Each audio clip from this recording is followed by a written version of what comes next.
What if the government had a device that provided a vivid, dream-like access to your memories? What if it allowed you to remove traumatic events from your past? How might such a device further the human condition or corrupt it? Would you trust Uncle Sam with the deepest parts of your mind?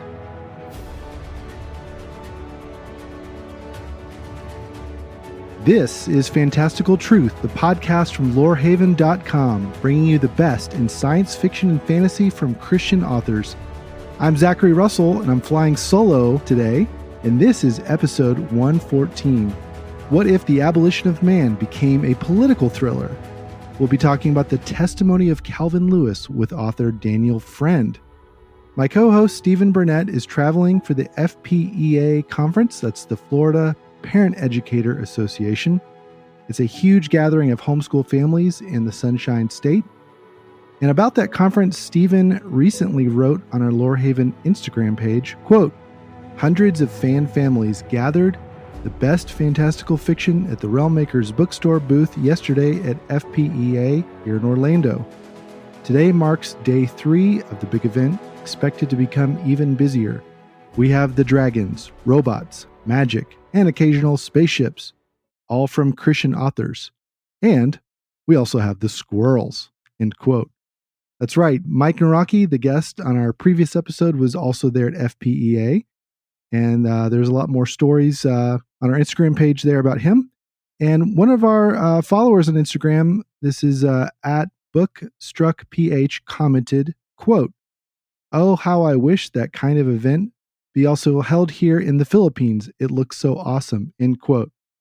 So that is just so cool right there, by the way, that we're making connections with people in Florida and the Philippines. And, you know, this hunger for Christian fantastical fiction is global. Well, Stephen will have a lot more to share about this and FPA on our next episode. Today, we're going to be talking about something really special because it's not just a book, it's an audio drama, and we're going to hear a clip from that in just a minute. But first, our sponsor this month is the Realm Makers 2022 conference. Are you excited to take the next step in your speculative fiction journey? No, not an actual trip to space, time travel, or forging your own sword. Join us for Realm Makers 2022. This year's annual Writers Conference will again offer the event in person in Atlantic City and live online. So even if you're not ready to travel in July, you can still see the teaching in real time. Every class will be live streamed for our virtual attendees.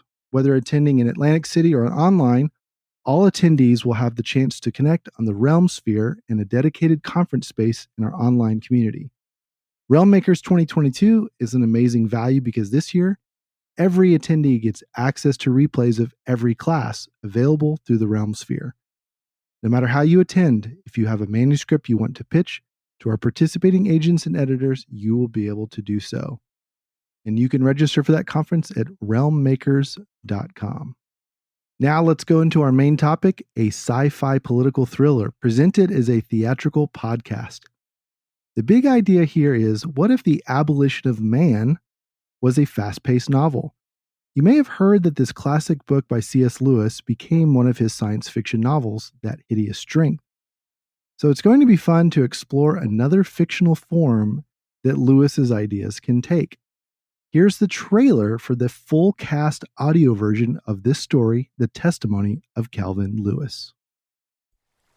When I opened my eyes, I found myself standing somewhere akin to the Promised Land, otherwise known as the Texas Hill Country. There's a lot to take in, but you shouldn't worry about that right now. The device you're using was brought to you by young August, so you might see that everything he tells you is true. What he showed me there was unlike anything I had ever seen before, yet it still somehow felt more real than what we know as awakened reality. Senator Lewis? Secretary Julia Roarwood of the Health and Human Services murdered a man. There are some good ways of dealing with bad memories. We're calling it Project Uberman. August, you must be careful. There are other anomalies you may encounter. Each moment that he came within a few seconds of death, The soldier brought his head up again. I wasn't even awake, so how could this be in my memories? I think there's some major problems with this therapy. Perhaps there's more to your memories than you yet realize. How do you know that going through my memories will help solve anything? We've had experts analyze the matter thoroughly. You won't regret it. I was indeed shown all that had happened August leading up to our providential meeting. This is my testimony of what I saw.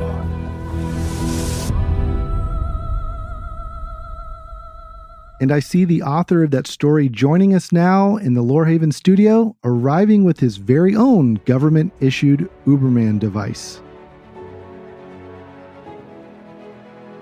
Well, Daniel Friend has just arrived, and he is the writer and producer of The Testimony of Calvin Lewis, a novel to be published in the fall of 2022, that he has first released as a theatrical podcast.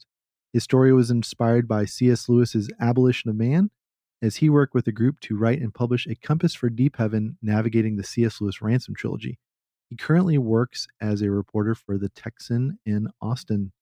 Daniel, thanks so much for joining us today on the podcast. Yeah, thank you for letting me on, Zach. This is so cool to get to be with you after spending some time working together. So yeah, it's great to know your local writers. So yeah. So tell us about The Abolition of Man. Let's just start right there. How did that inspire you? I have yet to read The Abolition of Man. I feel like a bad Christian because I've only really read Mere Christianity and Screw Tape Letters, and that's about it. And I actually have some other C.S. Lewis books that are, of course, on my gigantic to-be-read pile. But tell me, generally, what is The Abolition of Man about? Yeah, The Abolition of Man is just a fascinating book. It's not that long. It's not too hard to get into. As far as the length, it's when you start getting through some a little bit complicated ideas to chew through and trying to read some of these sentences. You have to read them over a few times and say, well, what in the world did he mean? But at the end of the day, The Abolition of Man is really C.S. Lewis's treatise on objective value. You could call it natural law. He calls it the Tao in his book because he's saying this is something that is expressed throughout different cultures. You have whether it's ancient China or ancient Israel or modern day America, people have just a basic understanding of morality. And like we see that. We see when there's pure evil in the world, people can pretty much agree, hey, this is pure evil.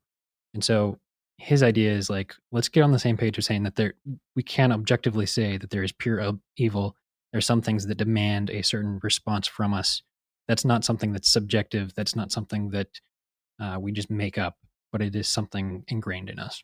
And you said it's a little hard to understand at first. Is that because of just the older English or the more academic level, or is it more about even just some of the ideas he's talking about? I think it could be like in the academic context. This was originally a lecture that was given, or a series of lectures that was given to a college. He does have an academic background. He gets into some academic ideas, and so that's where it gets a little bit harder to chew through. Mm-hmm. It's also interesting. There's a fun little title. So it's called The Abolition of Man, but if you look at the alternative title, it says The Abolition of Man or Reflections on Education with Special Reference to the Teaching of English in the Upper Forms of Schools. I actually reference this book in my book, but I call it by that title just to make it a little bit harder of a reference for people to catch. But it is, it's a little bit tough to chew on, but that's mostly because of the academic context, I think. Yeah. Now, he wrote this mid 20th century. I don't know entirely my history of like academic thought, but is that about the time that postmodernism was on the rise, or did that come a little bit later? I would say that postmodernism came a little bit earlier, actually. I think it started to rise with the advent of Darwin and evolution. People kind of saying, oh, well, maybe humans, if they're evolving, then they can evolve their morals and that can change too. And so that's kind of where it started coming from. And then it grew really popular in probably the early 1900s. You had a lot of progressive thought, and that just kind of expanded. And then in academic thought, I think around the time that Lewis wrote this book is kind of when it really started coming in. And then after that, it has just gotten more and more. That's fascinating. So he kind of was sounding the alarm as early as as a lot of people might have not been noticing this. And postmodernism is a huge topic today. It's what it seems that this entire cultural revolution we're going through seems to be based on. And it's just this, we could probably talk in a whole podcast about that. But Yeah. what I really want to know, because another book I also haven't read is That Hideous Strength. I've read the first 2 books of the Ransom trilogy, Out of the Silent Planet, which is basically about going to Mars, and then Paralandra, which is Venus. I have on my shelf That Hideous Strength. So tell me what that book is about, because I know that's connected to the Abolition of Man, but I don't exactly know how. And I've been wanting to figure this out. So tell me what that book is about and how it connects, and then later I want to hear about how that connects to the book that you've written. Yeah, That Hideous Strength. I'm holding it in my hands right now. It is, if you have it on your shelf next to Paralandra and Out of the Silent Planet, it's longer chunky. than both of them put together. Yeah. So, it's quite something. It's hard to, it is probably Lewis's hardest novel to get through. Interesting. Okay. It gets, to be honest, it just gets really slow. It gets really hard to just like get through. I think that's something that people criticize it for, and I think that's a fair criticism. Especially for modern readers who like things moving fast paced. Out of the Silent Planet is pretty fast paced. Paralandra is pretty fast paced. When you get to That Hideous Strength, you open it up and it's like, okay, they're talking about some college out in the middle of England. I don't know. And it just keeps on talking about this college and blah, blah, blah. And it's hard to get through. So it takes a little bit of work to get through. It takes to get, yeah. Okay. But once it gets going, you start seeing things where he just brings in these ideas that he has explored in The Abolition of Man and some other essays he wrote. He wrote one called The Poison of Subjectivism, which I think we see quite a bit in That Hideous Strength as well. You see ideas from Mere Christianity pulled into this. And he has this preface that he wrote at the beginning. And he says, let me find the right page. He says, "This is, quote, a tall story about devilry, though it has behind it a serious point, which I have tried to make in my Abolition of Man." So essentially he's saying right here at the beginning, this is my own fictional interpretation of the Abolition of Man. And it really is, especially once you get to the end, you start seeing some of these ideas come through. It gets a little bit complicated. Like I said, he gets into a lot of academic ideas in the Abolition of Man. He talks about magic and science, and we see magic and science come up in That Hideous Strength. You see, oh, interesting. I don't think it's a big spoiler, but Merlin just appears out of nowhere. Oh, wow. That is that is strange. So, you have this science fiction series about traveling to Mars and Venus, and then this third one is like on Earth. Okay. Did they go to the moon in this one? No, they don't. Oh, okay. I had that wrong. So it's all on Earth, and yeah, I don't remember any parts being outside of Earth. The heavens kind of come down to Earth, actually. Oh, interesting. Which is fascinating. But then you have Merlin appear out of nowhere, and it's like, what in the world is he doing here? And of course, C.S. Lewis was a big, he was big into medieval research and stuff. So that was one of his huge areas of expertise. So that also explains why Merlin just appears out of nowhere. He brings in these ideas from Arthurian legend into it. But I think the core of the story is really talking about the abolition of man. And, the title itself, The Abolition of Man, he explores in those essays, what makes a human human? What makes man man? And he talks about how we have the chest. He says the head rules the belly through the chest. And we have become men without chests, talking about how we've just abandoned objective value. And if you just get rid of reason in correlation to responding to certain things in the world, how horrific acts of violence demand a certain response. If you get rid of objective value, how can you say that? And then you just become men without chests. You have nothing to lay your foundation on. And so that's where you kind of lose your humanity. And so he gets into that a little bit in That Hideous Strength, especially toward the climax of the book. I think you see the implications of what happens when you just abandon your own humanity.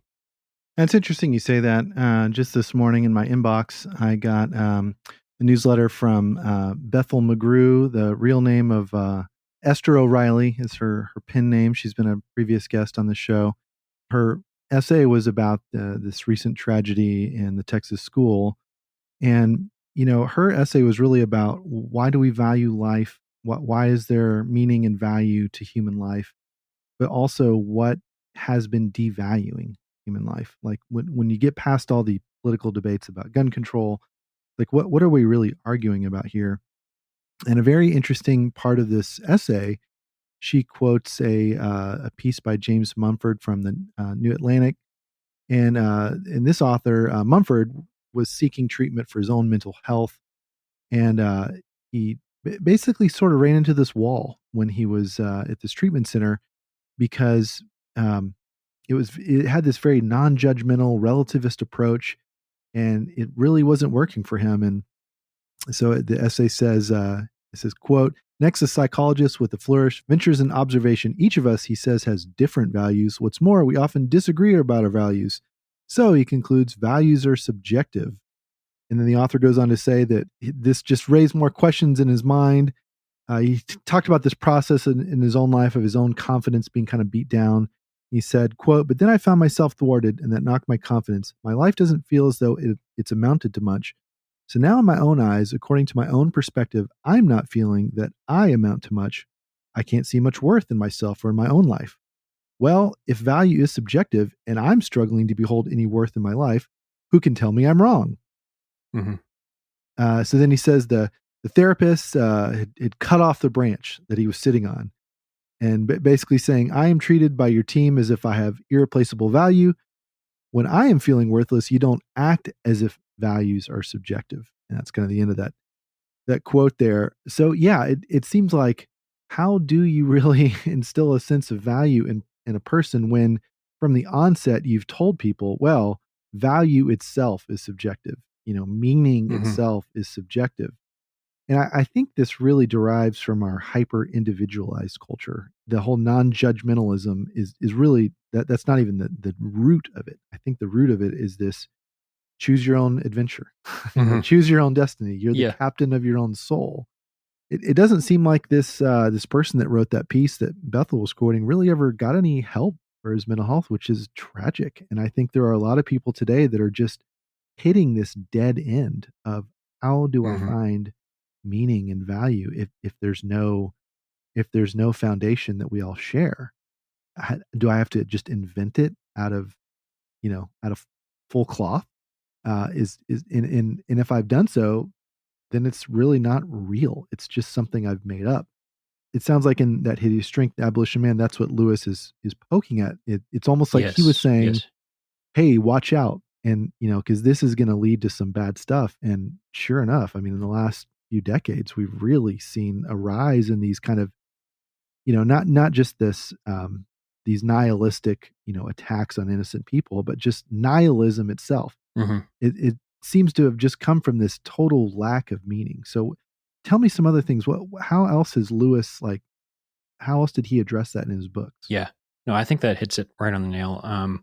He talks about, I mentioned the Tao earlier. He talks about the Tao or the natural law, or there's different terms that you can use for it. Essentially, he gives this definition. He says the Tao is the doctrine of objective value, the belief that certain attitudes are really true and others really false, to the kind of the thing the universe is and the kind of things we are. Those who know the Tao can hold that to call children delightful or old men venerable is not simply to record a psychological fact about our own parental or filial emotions at the moment, but to recognize a quality which demands a certain response from us, whether we make it or not. So that is essentially what he's saying is the Tao is this doctrine of objective value. It's not saying that the world is subjective and you do you and you can have whatever life you want. He's saying, no, that there are some things, mass shootings, that demand a certain response from us and say, that's wrong, that's evil, that's sick, it's disgusting. People know that deep down. I think everybody realizes, hey, this is wrong. But you have a problem when you come in and you say, well, if you can be wishy-washy on everything, then where do you get your ground from? And so he also brings in this idea about conditioners, which is just a fun concept from a storytelling perspective, right? Because it gives you some kind of antagonist to write about, is this conditioner, these people who want to shape and twist reality into their own making. As he's talking about people who reject the Tao, who reject objective value, he says there's going to be other people who come in and say, we need to after we deconstruct morality, after we, tear everything apart, we need to rebuild it. And so he's saying that these conditioners, as he calls them, come in and trying to make new value, make new things that people can live by. But he says that at the end of the day, that's going to be pretty much a failure. He says that the rebellion of new ideologies against the Tao is, quote, a rebellion of the branches against the tree.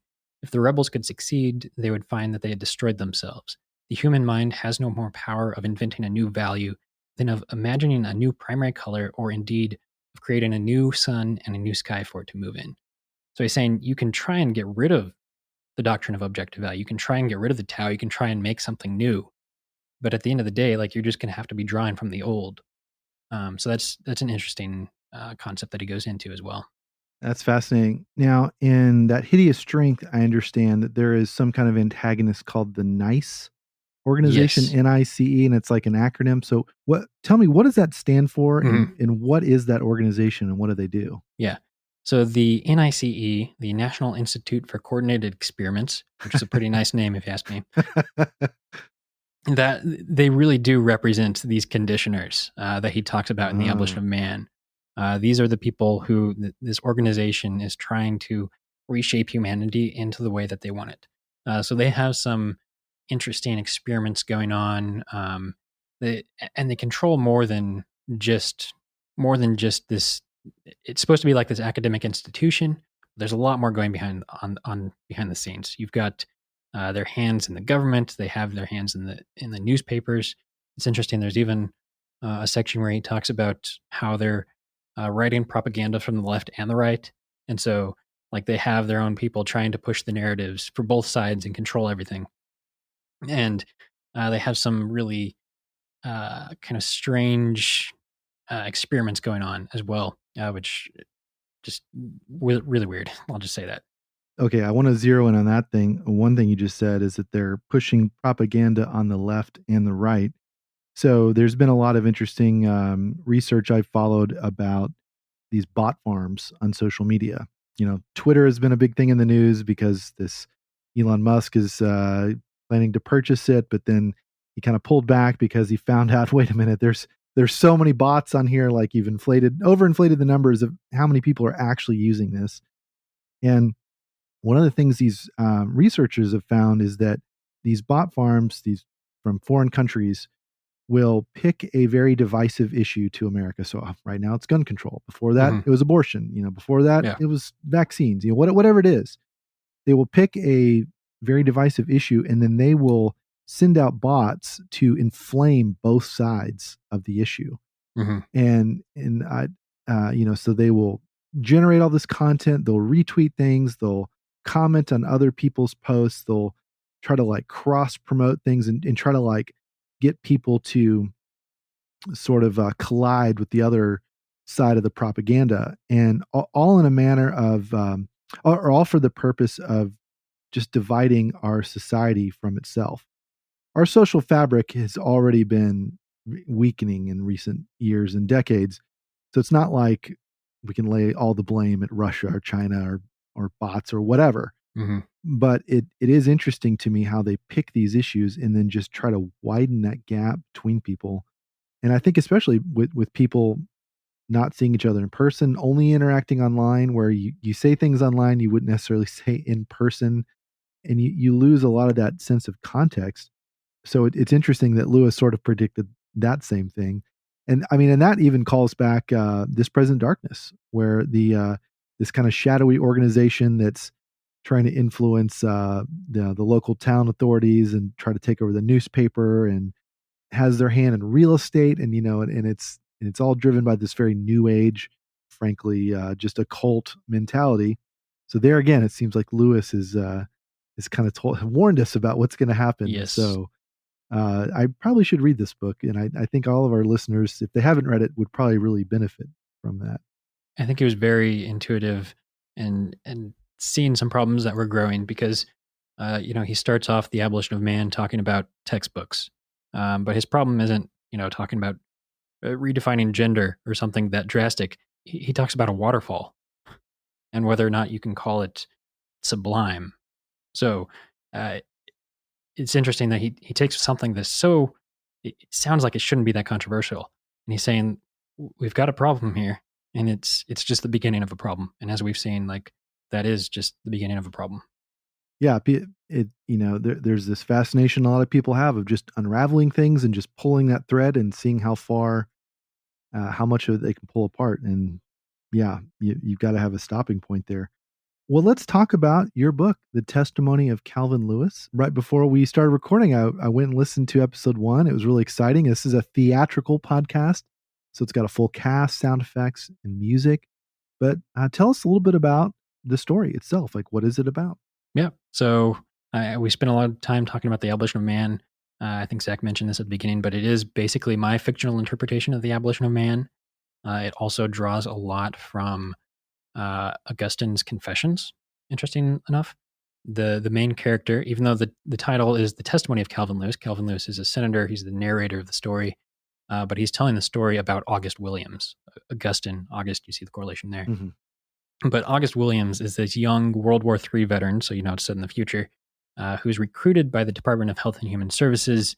That was supposed to be not a controversial organization when I began writing this book, and now it's like one of the big departments that everybody's paying attention to. Yes. I think there's even a line in the first episode talking about, I thought he'd pick something that sounds a little bit more crazy, like Homeland Security. And then I'm like, well, okay.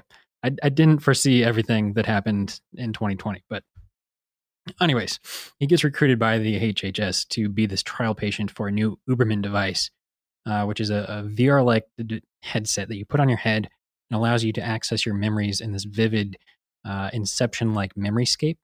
And so there's a therapist at the HHS who's guiding him through this memoryscape, telling him, these are the things that you need to look out for. This is how you kind of reprocess your memories. There's also going to be some anomalies that you might encounter in your memoryscape. Some scary things, but don't freak out too much. It's not that big of a deal. And so he's guiding August through this memoryscape, and he tells them that at the center of his memoryscape, he's going to find this bright glowing object, this weird cube that he calls a psychological tumor. And he says that's really like the root of your trauma that you've experienced. So he goes into this memoryscape. He encounters some strange things. One of the strange things that he encounters is this man in gray who tells him, that therapist at the HHS, you can't really trust him. And so there's some mystery going on about who he can trust, this strange man in gray who appears in his mind, or this government therapist. Who do you trust? So there's some conspiracy going through that, but essentially the heart of the story really is drawing from Abolition of Man and Augustine's Confessions, and basically saying that where the world teaches we can deconstruct morality and condition for ourselves what we deem to be right and wrong, that's not the case. Rather, like Lewis and Augustine taught, there is a traditional line of thinking that's rooted in Scripture that teaches that the law of God has been written on our hearts, and we can either follow after it as the lodestar of our lives, or we can just toss it out, distort it, and be left to the corruption of our own making. That rings very true. Now, you mentioned Augustine or Augustine's Confessions, depending how you want to pronounce it, tomato. What are some of the key passages from the Confessions that have really resonated with you and that have inspired the story? There's a few different passages that have inspired me. One of the lines that I keep going back to in the story is talking about man's restlessness. Augustine says that our hearts are restless until we find rest in God. So rest is definitely a theme that you see kind of going throughout the story, and really just how when we are apart from God, our hearts are restless. We're trying to figure out meaning in life, and we can't figure it out. So that's one of the key lines. There's another scene in the book in Augustine's Confessions where he talks about a pear theft that he did as a child. And, you look at that and you're like, well, you're stealing pears. What's the big deal? And so I bring that back into the story in kind of a unique way, except since it's based in Texas, I use peaches instead of pears. And then there's another line that is just, I think this is probably my favorite line from Augustine. He has this prayer and he says, Lord, command whatever you will and will whatever you command, which is just a fun line because you have to stop and process it. Lord, command whatever you will and will whatever you command. you're asking God to tell you what to do, but then you're also trusting Him to carry that out. I do bring that line into the book, but it's also something that has resonated with me because writing this story is something that I felt God leading me to do, and so to see Him carry that through is now a testimony that I have. So I can say the Lord has commanded what He willed, and He has willed what He commanded in the past tense. So that's a pretty cool thing too. That's awesome. What you said about rest, I feel like our culture has swung between two very opposite extremes in the last few years. Before 2020, I would say we were such a rushed, a hyperactive culture that's just going from one thing to the next, barely sleeping, and probably having a lot of our own mental health problems just traced to not enough sleep and just going in a life in the fast lane basically. And then COVID hits, and then we're all at home, and we're not driving anywhere, and we're not going anywhere, and we're not doing much, and we're working behind a screen. And then we go from the bed to the couch to the table to the desk to the bed, and pretty soon it's like, well, I don't have to work as much, or again, mental health things start happening, and so people are working less, they're having more leisure time and binging a lot of Netflix and whatever else. And then it's almost like we've gone to the other extreme. I just saw the story recently that one of the major tech companies is trying to get its employees to come back to work in the office. And at first they're like, just come back one day a week. And then they kind of ramped it up sort of quickly. It's like, okay, now 2 days a week, now 3 days a week. And they may have, rushed that a little bit. And now there's a big revolt from the engineers and employees of this company. And they're like, for all these reasons, we think we should continue to get to work at home, and we'll do 1 day a week. That's it. There was a big expose on another big tech company where an engineer was caught on a hidden camera saying, "Oh, I basically only work 4 hours a week," and that's true of all of us. And so it's like we've gone to this other extreme now of like trying to find rest through, just kind of popcorn entertainment. Through just I think in your trailer for your theatrical podcast, you said tasteless spectacle. Yes. And so we don't really know that right balance as a culture without Christ. I mean, Christ is our rest, and He said the Sabbath was made for man, that He intends us to have rest, but also He intends a work for us to do. In Ephesians 2, Ephesians 2:8-9, we're saved by grace, not by our works. But also we are created to be God's workmanship. And so we don't earn our salvation, but because of our salvation, we have jobs in His kingdom. But also because He has accomplished the most important work at all, justification with God, we have complete rest in Him.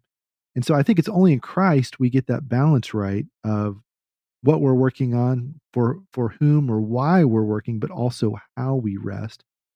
But we've talked about how our culture doesn't really have this foundation of objective morality. I think it's also true that we don't have a very firm foundation in rest. And I think we go to these things like entertainment and screens to try to fill that gap. So I know you've also tried to address this in your story. So can you talk about that, about this whole idea of tasteless spectacle? Yeah. There is plenty of room for blockbusters. I love sitting down and watching a movie with some popcorn. That I was into the whole Marvel thing. I'm getting kind of bored of it now. Yeah. But I think there is room in our life to have some just entertainment to escape. Absolutely. And to have a little bit of a break from the mundaneness of life. But I think there's also not many stories these days that actually get into any sort of substance. There's not many stories that actually make you sit down and think about life and think about humanity and think about deeper things rather than just watching explosions or romance or whatever it is. We have the same patterns over and over again. So to break that with something that makes you think a little bit more, I think is very important. Now, in the story itself, I think when I talk about rest, it's really more in the broader sense of the term of restlessness, not so much in resting from your work, so much as it is our hearts are just like anxious and worried, and we're not finding fulfillment. And so that's really kind of the more of the themes that I explore in the testimony. But yeah, you definitely nailed on the head. I think there's like our culture just swings between wanting to not take any Sabbath and wanting to have rest all the time, and neither extreme is healthy. It is interesting reflecting on working on my book. I've heard it talked about that creating is kind of imitating the creator. That's something that we do to imitate God, and God created 6 days and he rested on the seventh. So there's that space where you work, and then there's a time to step back and rest from that work. And so having a good balance between that is very healthy. Mm-hmm. Now, for your work at the Texan, the newspaper, the online newspaper, you cover kind of the politics beat, the local, or I should say, the state politics in Texas, and you've done you've done an internship as well in politics, correct? Yes. So right before I graduated college, I spent my last semester in Washington, D.C., interning on Capitol Hill. And then after that, I got this job at the Texan. But the time in D.C. was very fascinating because it was right as I was kind of getting the final bullet points for the story laid out. So it was very good to be up there on Capitol Hill, interning in the Senate, getting this perspective that I could then infuse into the story. The story itself doesn't focus entirely on the political stuff. That's kind of a subplot, but it was still very helpful. That's sort of the atmosphere it's happening in. Yes. Yeah, and I that certainly helps that you've had that exposure to what it really looks like rather than just what you see on TV. Now, I bring that up because we have no shortage of political thrillers today. Mm-hmm. One that my wife and I love to watch is Madam Secretary. That was just one of those just kind of popcorn, TV shows. Just it's funny, it's interesting. One that my wife does not like that I don't like anymore, I'll say, is House of Cards. Yeah. And of course, the star of that show, Kevin Spacey, is under a lot of investigation right now, which we don't need to go into. But that I wanted to like that show because it was kind of an interesting format of the main character being the narrator and kind of breaking the fourth wall and sort of giving these Shakespearean sort of soliloquies all the time. But man, that show was very nihilistic. Yes. There's no truth but power, I think would probably be the theme of that show. And come to find out, that seems to be the way that the actor was possibly leading his life, allegedly, whatever. Mm-hmm. And, there's really no shortage of other shows like that just have this very cynical view of politics. Mm-hmm. And I'm just wondering, are these shows reflecting what politics is really like? Is it really that amoral in all these processes and when bills get passed and when they're making deals? Is it really just that nihilistic, or is this just entertainment going a little bit too far? Like, what's kind of your perspective on kind of political entertainment right now? Yeah. I mean, I think that there is a lot of cynicism that abounds. I think that there are a lot of sometimes dark and sketchy things that go on in the world of politics, just as there are in academics. I mean, C.S. Lewis's That Hideous Strength, you'll see some stuff that's kind of similar in tone. But that is something that I think is taken to a bit of an extreme too. There was a line that I had in one of my drafts of the book. I think I ended up cutting it just because it didn't fit how I ended up having the story flow. But there was a line where I have the main character, the narrator, talking with another character on Capitol Hill, his chief of staff, and they're talking about how the press is just like jumping to this conclusion about some vast conspiracy.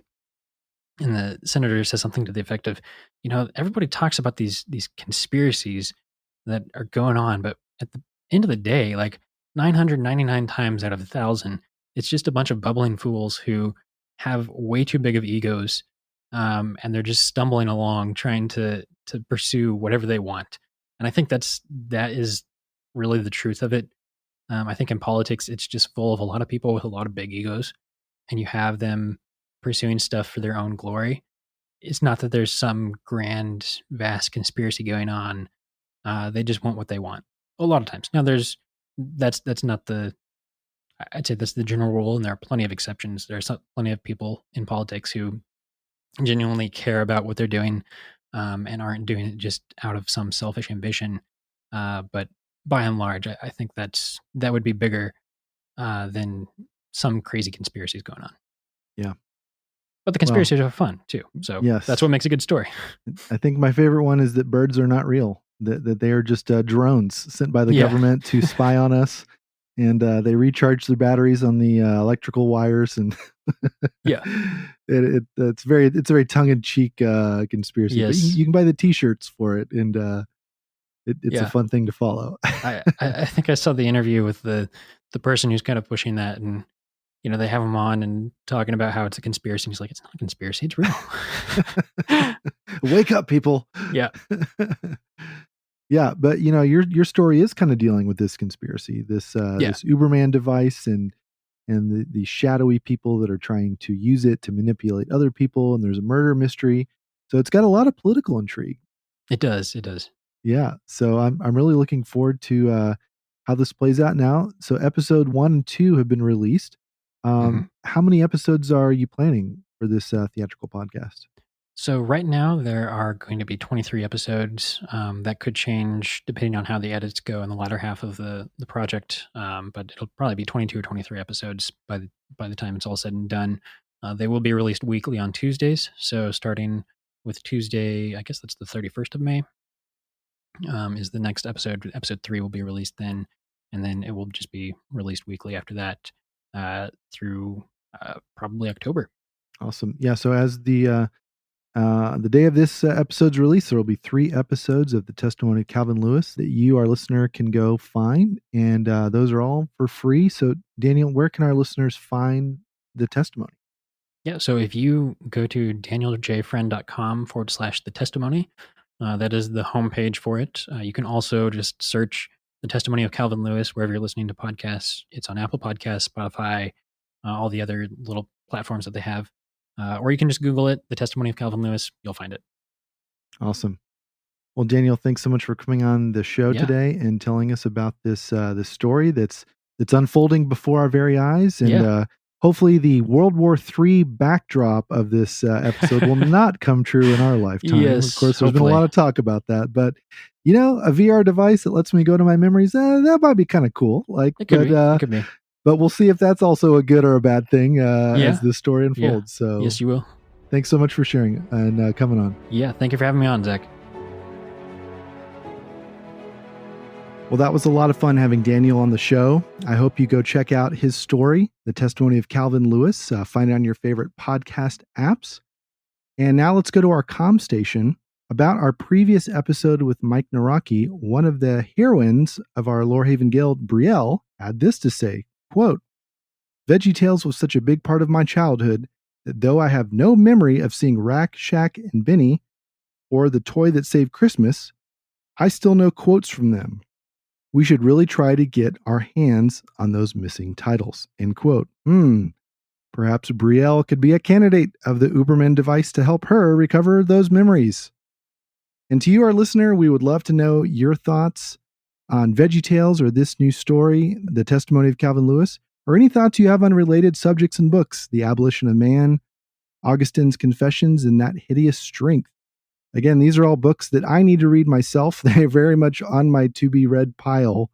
And if you have read them, or you're also in the same boat of hearing about them and you want to read them, wherever you're at, send us your thoughts and comments to podcast@lorehaven.com, or find us on Facebook, Twitter, and Instagram. Just look for Lorehaven. Next on Fantastical Truth, we'll get to hear Stephen's full report on the FPEA conference and all the ways that Christian fiction is making inroads into the Florida homeschool community. Meanwhile, whether you are working on Capitol Hill, watching politics on TV, ignoring politics altogether, or diving into your subconscious with an Uberman device, be sure that your own humanity does not get abolished. Stay close to Christ, the cornerstone of our faith. He alone provides the foundation for not only objective morals, but reality itself, as we seek and find fantastical truth.